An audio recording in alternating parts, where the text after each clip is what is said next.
Haya mambo matano ndio yanayosababisha mimba kutoka.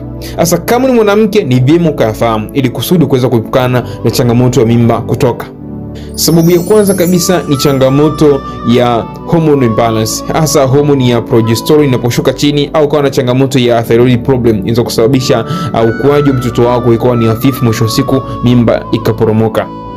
Sababu namba 2 ni changamoto ya maambukizi ya ndani ya uke wako. Inaweza kuwa ni UTI sugu, inaweza kuwa ni PID, inaweza kuwa ni magonjwa ya zinaa au changamoto yote katika via vyako vya uzazi ambayo ikaathiri ukuaji wa mtoto wako.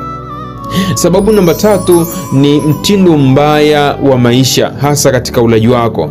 Aidha mtu unatumia vyakula vyenye kemikali sana, unakunywa pombe, unatumia sigara, vitu kama hivi hapo vitachochea sana mimba yako kuweza kuharibika.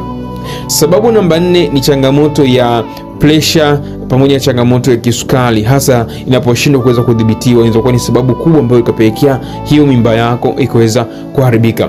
Lakini sababu namba 5 na sababu namba mwisho ni kuwa na historia ya mimba kuporomoka. Endapo kama ni mhanga wa mimba kutoka kipindi cha nyuma, kuna uwezekano mkubwa sana hata mimba yako inayofuata ikaweza kuporomoka. Nikiwa makini sana kama ni mtu huyo. Sasa hizo ni sababu ambazo za kupelekea mimba ikaporomoka, na haziishi hapo, zipo nyingi na nyingi na nyingi. Kitu cha msingi ni kuweza kufahamu namna gani kuweza kuzipuka pindi pale ambapo unabeba ujauzito. Ni vyema kufika katika kliniki kujua hali ya mimba yako.